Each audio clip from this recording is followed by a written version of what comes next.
Meus queridos irmãos, graça e paz de Cristo a todos.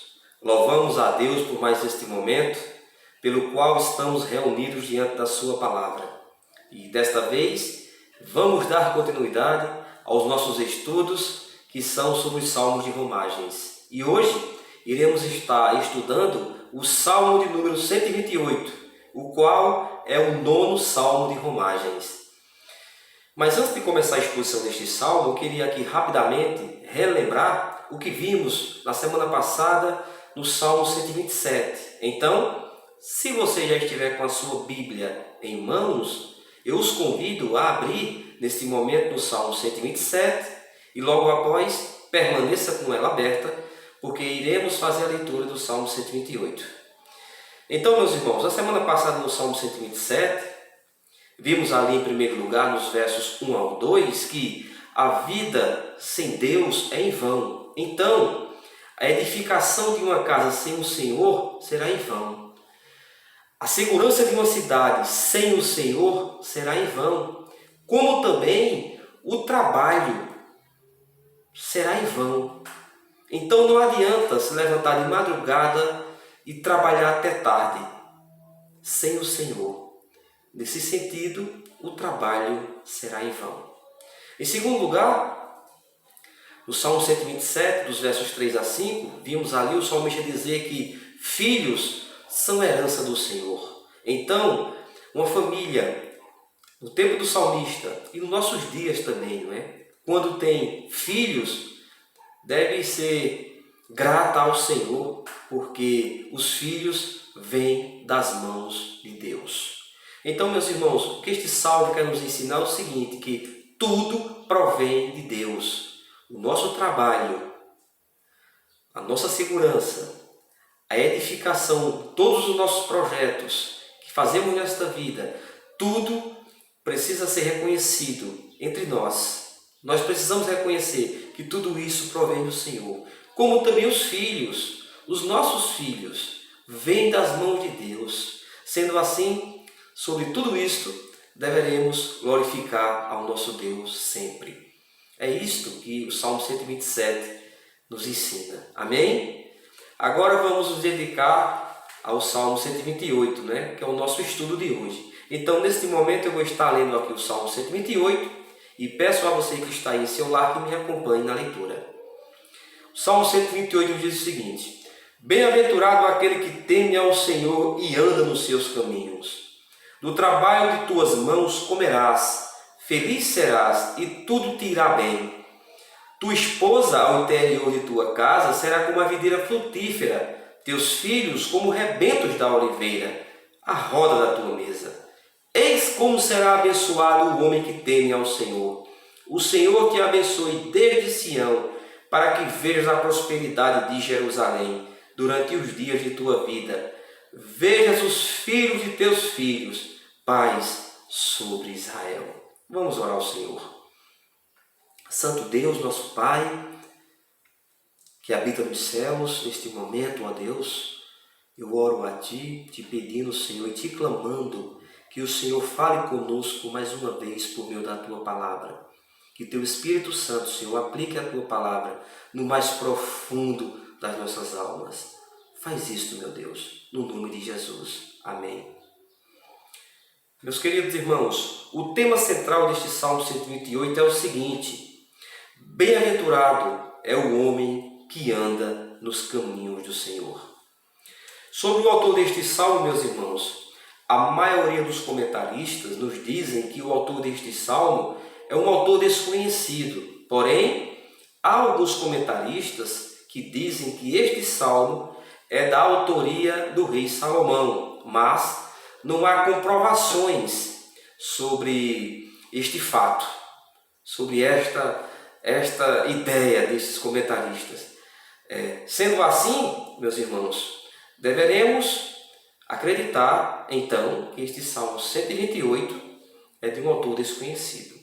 Sobre o propósito em que este salmo foi escrito aqui, o propósito do salmista era que o povo de Deus em seu tempo soubessem que eles eram bem-aventurados, ou seja, que os bem-aventurados eram aqueles que andavam e temiam ao Senhor.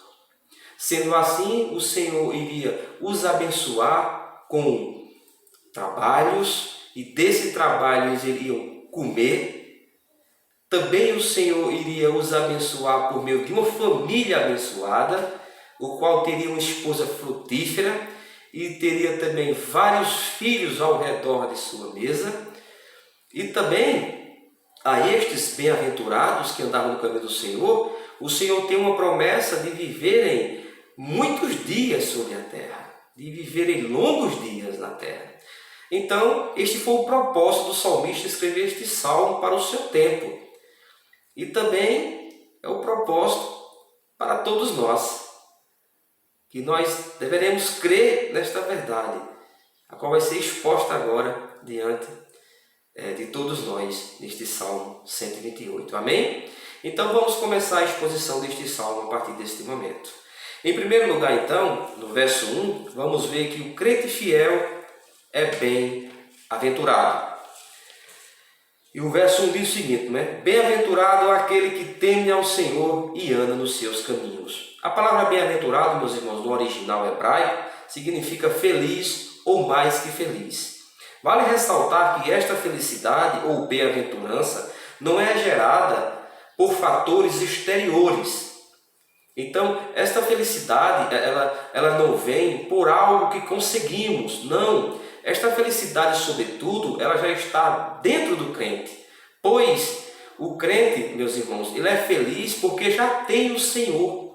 E o Espírito Santo, ele aplica essa felicidade dentro do crente. Sendo assim, o crente nos conduz a temer ao Senhor e a andar nos seus caminhos. E quando andamos no caminho do Senhor e tememos ao Senhor, por consequência disto, somos bem-aventurados. E o que significa então temer ao Senhor e andar nos seus caminhos? O que essas palavras aqui do verso 1 têm a nos dizer? Em primeiro lugar, meus irmãos, temer ao Senhor, meus irmãos, não significa ter medo do inferno, ter medo da sua ira. O crente que nasceu de novo, ele não pode mais temer a estes fatos, ao inferno nem à ira de Deus, pois quem deve temer a ira de Deus e ao inferno são os ímpios. Antes, nós tínhamos medo de Deus nesse sentido. Tínhamos medo da ira de Deus. Hoje, não temos mais. Então, o que significa temer a Deus? Temer a Deus, meus irmãos, em primeiro lugar, significa o seguinte, que precisamos reconhecer quem somos, pois somos servos do Senhor. E em segundo lugar, temer a Deus significa reconhecer quem Deus é, pois Deus, ele é o nosso Senhor. Nesse sentido, o nosso Senhor, ele controla todas as coisas. Ele é o Senhor absoluto, que controla tudo sobre tudo. Sendo assim, deveremos temer a majestade de Deus. Deveremos temer o Deus que controla todas as coisas e o Deus também que abençoa o seu povo, meus irmãos. Então, temer a Deus significa reconhecer quem Deus o é. Sendo assim, vamos temer ao Senhor.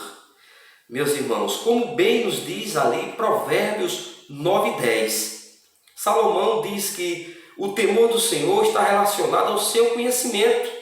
Olha o que diz aqui, Provérbios 9:10. O temor do Senhor é o princípio da sabedoria e o conhecimento do santo é prudência.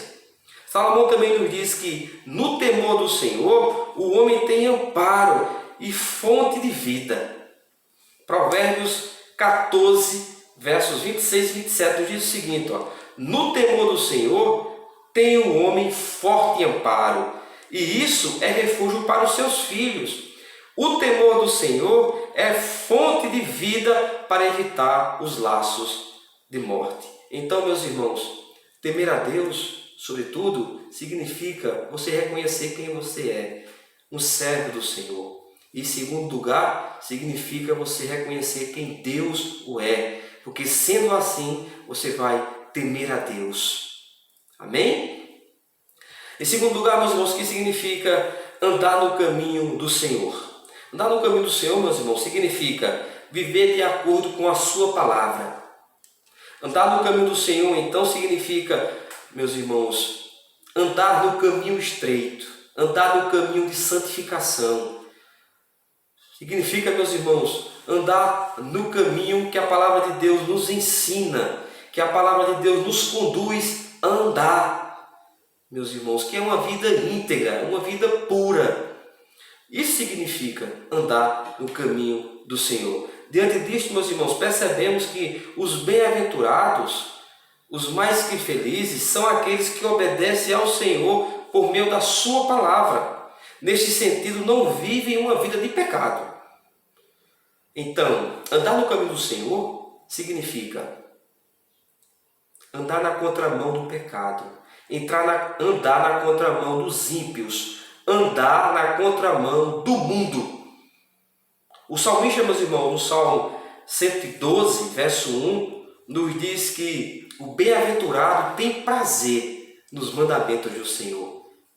Me acompanhe a leitura, Salmo 112, verso 1. Aleluia! Bem-aventurado o homem que teme ao Senhor e se compraz, ou seja, e tem prazer nos seus mandamentos. O Salmo 1, verso 1 e 2, um salmo bem conhecido, não é? Nos diz o seguinte, ó: bem-aventurado o homem que não anda no caminho dos ímpios, não se detém no caminho dos pecadores, e nem se assenta na roda dos escarnecedores. Antes, o seu prazer está na lei do Senhor, e na sua lei medita de dia e de noite. E o que aprendemos aqui, meus irmãos? Em primeiro lugar, é o seguinte, que a verdadeira felicidade, meus queridos irmãos, está sobre aqueles que temem e andam no caminho do Senhor. Vale destacar, meus irmãos, também, que a felicidade não deve ser o alvo principal da vida do crente. Ao contrário, o nosso alvo precisa ser Deus. O nosso alvo precisa ser o Senhor. Sendo assim, seremos, de uma certa forma, felizes, meus irmãos. E para sermos felizes, precisamos andar no caminho do Senhor e temer ao Senhor. Mas você pode se perguntar, não é? Mas os ímpios são felizes. Os ímpios, eles têm vida boa, eles andam sorrindo. Mas, meus queridos irmãos, saibam de uma coisa, que essa felicidade dos ímpios é uma felicidade mentirosa. A felicidade dos ímpios não está no temor do Senhor. A felicidade dos ímpios não é uma felicidade duradoura, é uma felicidade apenas neste mundo. O salmista, no Salmo 36, diz o seguinte: há no coração do ímpio a voz da transgressão. Salmo 36, verso 1 diz que no coração do ímpio há transgressão, há pecado. Não há temor de Deus diante dos seus olhos. Sendo assim, a felicidade dos ímpios não está relacionada ao temor de Deus, meus irmãos. Neste sentido, sua felicidade não é duradoura, pois na realidade não são felizes. Salomão, o rei Salomão, na sua velhice, ali escrevendo Eclesiastes, ele diz que toda a sua vida, e sabemos, não é, que o rei Salomão foi o homem mais rico que existiu ali em toda a Bíblia, mas ele diz que tudo aquilo foi vaidade, foi correr atrás do vento. E na sua velhice ele medita bem e ele nos deixa uma palavra, que está lá em Eclesiastes 12, verso 13, que nos diz o seguinte: de tudo que se tem ouvido, a suma é: teme a Deus e guarda os seus mandamentos, porque isto é um dever de todo o homem. Olha o que o rei Salomão nos diz, não é? Salomão diz: tudo que eu fiz na vida foi em vão, tudo que eu fiz na vida foi vaidade. Pois, ele nos dá um conselho agora, ele diz o seguinte, que deveremos então temer a Deus e guardar a sua palavra, porque isto é o dever de todo homem. Amém, meus irmãos? Eu e você deveremos aprender com Salomão. Deveremos, sobretudo, andar no caminho do Senhor e temer ao Senhor. E sendo assim, seremos bem-aventurados, mais que felizes. Em segundo lugar, meus irmãos, agora, dos versos 2 ao 4, vamos ver que há felicidade na família que teme ao Senhor. No verso 2 aqui, diz o seguinte: do trabalho de tuas mãos comerás, e feliz serás, e tudo te irá bem. Temos aqui, meus irmãos, então, uma promessa de Deus sobre aqueles que o temem e andam no seu caminho, pois o Senhor lhe promete o alimento e o sustento. Isto vai gerar o que, meus irmãos? Uma felicidade no pai de família. E o interessante, não é? Que o Salmo 128 aqui no verso 2 nos diz que do trabalho de tuas mãos, ou seja, o Senhor ele abençoa, o homem é um bem-aventurado, o Senhor nos dá o trabalho, o Senhor nos dá o sustento, mas deveremos saber que deveremos trabalhar. Tudo vem do trabalho, pois o trabalho é bênção do Senhor sobre nossas vidas. Por meio do nosso trabalho, meus irmãos, também aqui, o Senhor nos sustenta. Amém? Tudo isso, meus irmãos, tem a ver com a providência de Deus sobre a minha e sobre a sua vida. Pois o Senhor jamais deixará faltar nada para nós, mesmo que seja pouco, mas o Senhor nunca deixará que nos falte o pão de cada dia.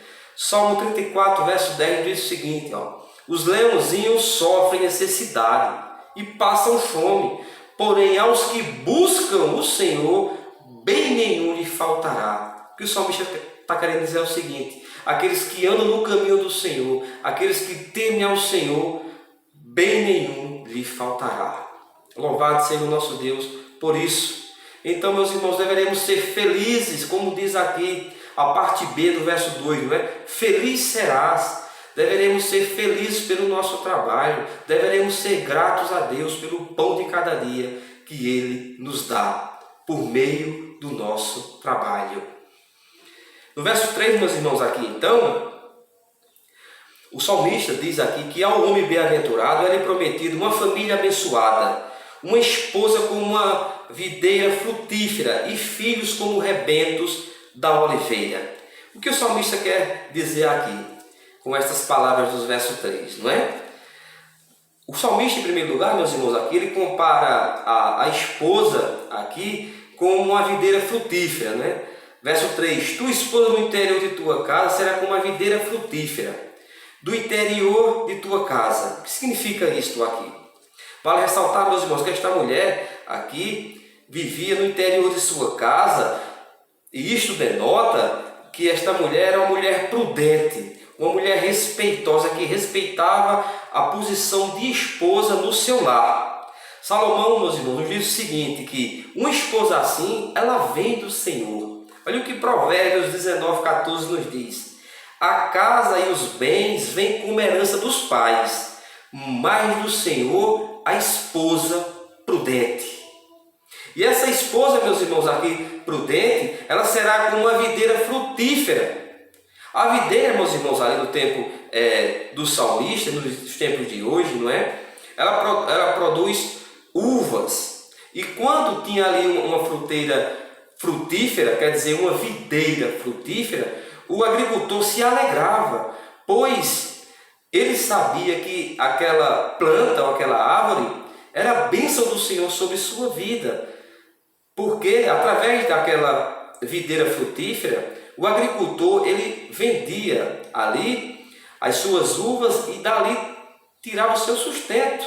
Então a esposa ali é comparada a esta videira frutífera que produzia ali muitos frutos. E estes frutos ali eram muitos filhos.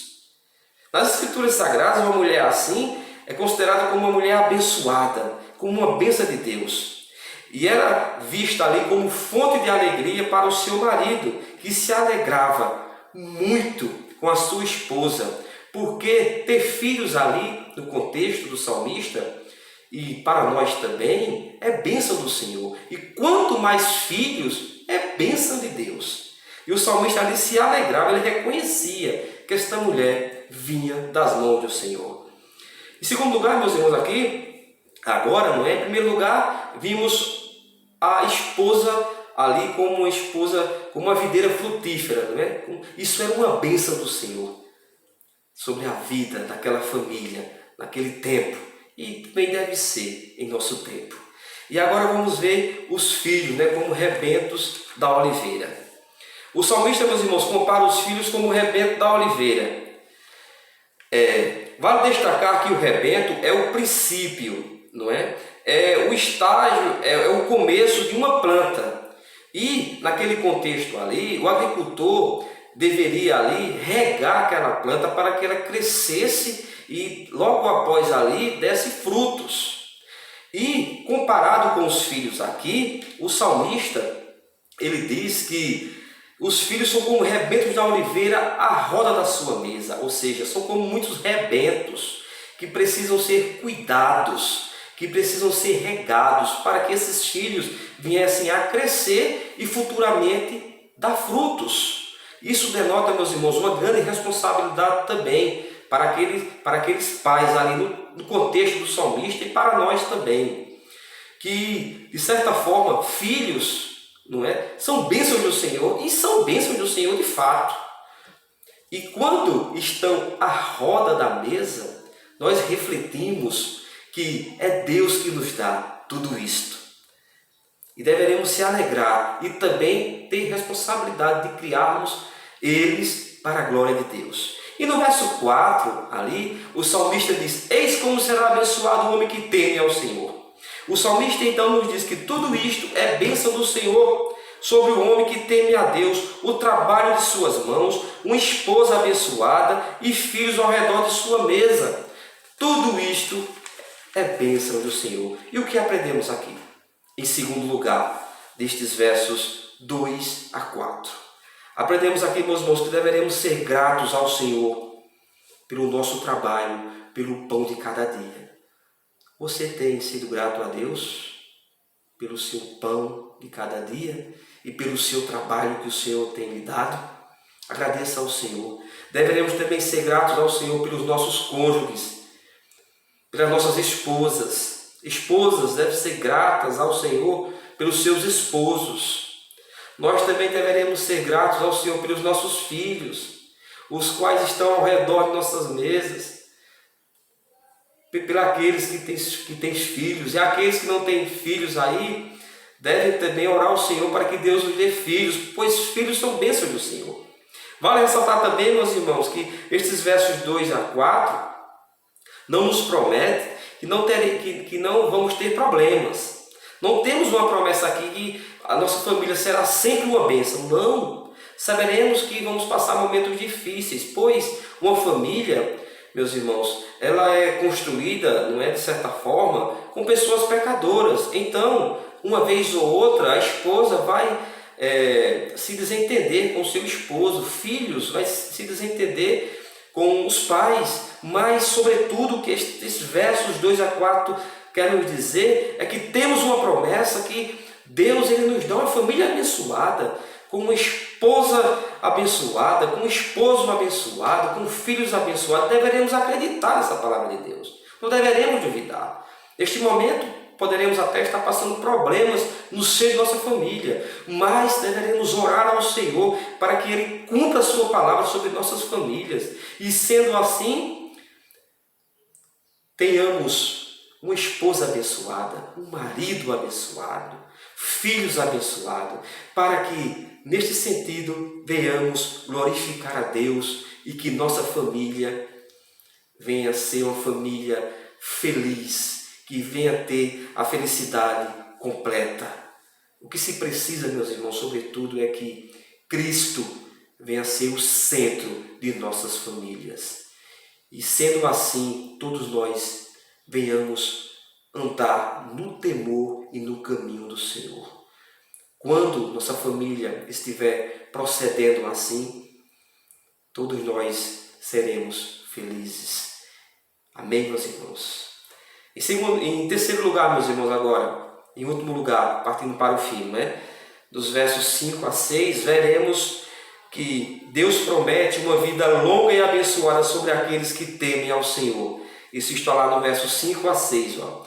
O Senhor te abençoe desde Sião, para que vejas a prosperidade de Jerusalém durante os dias de tua vida, e vejas os filhos de teus filhos, paz sobre Israel. O salmista agora, meus irmãos, aqui no verso 5 e no verso 6, possivelmente, ele está orando ao Senhor. E nesse sentido, ele pede ao Senhor que abençoe este homem, ou estas pessoas, estes crentes que andam no caminho do Senhor e que temem ao Senhor e que são bem-aventurados. O salmista ora para que eles tenham vidas longas sobre a terra, para que eles vejam a prosperidade de Jerusalém, ou seja, para que eles vejam a paz, a unidade do povo de Deus. E ele diz, não é desde Sião, que ele veja a unidade do culto. Sião, meus irmãos, vale destacar, não é, era onde ficava o templo do Senhor. E ele diz que o Senhor te abençoe desde Sião, que você veja a prosperidade de Jerusalém durante todos os dias da tua vida. Ou seja, que o Senhor vos conceda esse prazer de você ver a paz do povo de Deus desde Sião. E mais, ele diz que para que você veja também no verso 6, não é? Os filhos de teus filhos, ou seja, ver os netos. Isto denota, meus irmãos, longevidade, vida longa sobre a terra. E isto, meus irmãos, é bênção do Senhor. Os que temem ao Senhor, seus dias são prolongados, como nos diz aqui Provérbios 10, 27. Ó. O temor do Senhor prolonga os dias da vida, mas os anos dos perversos serão abreviados. Meus irmãos, que palavra é essa? De Salomão, não é? O temor do Senhor prolonga os dias da vida, mas os anos dos perversos serão abreviados. O salmista termina este salmo, meus irmãos, então aqui, dizendo esta verdade, não é? Veja os filhos de teus filhos e paz sobre Israel. O que aprendemos aqui? Em terceiro lugar, dos versos 5 a 6. Viver uma vida longa, meus irmãos, aqui na terra é bênção do Senhor. Vale ressaltar, meus irmãos, que nem todos os crentes vão chegar à velhice, não é? Vão chegar a viver muitos anos na terra, pois muitos morrem jovens. Deveremos saber que há um tempo de nascer e há um tempo de morrer, pois os dias das nossas vidas estão nas mãos de Deus. O poder da vida e da morte está nas mãos do Senhor, mas deveremos viver com essa expectativa de viver muitos anos sobre a terra, pois viver é um dom de Deus, é uma bênção. E temos vários exemplos na Bíblia de mulheres e homens de Deus que viveram muitos anos sobre a terra. E deveremos nos alegrar, meus irmãos, nesses exemplos aqui. Não deveremos ficar tristes, reclamar quando chegarmos à velhice. Deveremos se alegrar, pois foi o Senhor que nos concedeu tantos ou quantos anos de vida iremos viver na terra. Diante de vários exemplos da Bíblia, meus irmãos, então tem dois aqui que eu quero destacar. O primeiro é sobre a profetisa Ana. Está lá em Lucas 2,37, e diz o seguinte: era viúva de 84 anos, não deixava o templo, mas adorava noite e dia em jejuns e oração. Eis um exemplo, né, meus irmãos, de uma mulher temente a Deus, que andou nos seus caminhos e viveu muitos anos de vida. A profetisa Ana, 84 anos. E daquela idade ainda vivia na igreja, adorando ao Senhor, orando ao Senhor. Que maravilha! Nosso segundo exemplo, meus irmãos, é de Josué. Josué, meus irmãos, capítulo 14, verso 10, diz o seguinte: agora o Senhor me conservou em vida, como prometeu. 45 anos há desde que o Senhor falou esta palavra a Moisés, andando Israel ainda no deserto, e já agora sou de 85 anos. Temos aqui, meus irmãos, outro homem de Deus que viveu uma vida longa sobre a terra, Josué. Então, meus irmãos, diante destas palavras, meus irmãos, deveremos se alegrar e confiar que o Senhor pode nos conceder muitos anos de vida na terra. Isto é uma bênção do Senhor. Quando ficarmos velhos, então, sejamos gratos ao Senhor. Amém? E o que aprendemos aqui, meus irmãos, diante deste salmo? Em primeiro lugar, vimos que o crente fiel será um bem-aventurado no verso 1. Em segundo lugar, meus irmãos, há uma família bem-aventurada que teme ao Senhor. Uma família é bem-aventurada quando teme ao Senhor. E em terceiro lugar, temos uma promessa de uma vida longa e abençoada sobre a terra. E esta promessa está atrelada sobre aqueles que andam no caminho do Senhor e o temem. Amém? Que estas palavras do Salmo 128 venham a penetrar o mais profundo de nossas almas neste momento. Vamos orar ao Senhor. Santo Deus, Pai bondoso e Pai misericordioso, obrigado, Senhor, por Tua palavra que foi pregada neste momento. Ó Senhor, nos ajuda, Senhor, a praticar a Tua palavra. Faz isso, meu Deus, no nome de Jesus. Amém. Que Deus abençoe, meus queridos irmãos, e o nosso próximo encontro, se Deus permitir, estaremos expondo o 10º Salmo de Romagem, que é o Salmo de número 129. Que Deus os abençoe em nome de Jesus.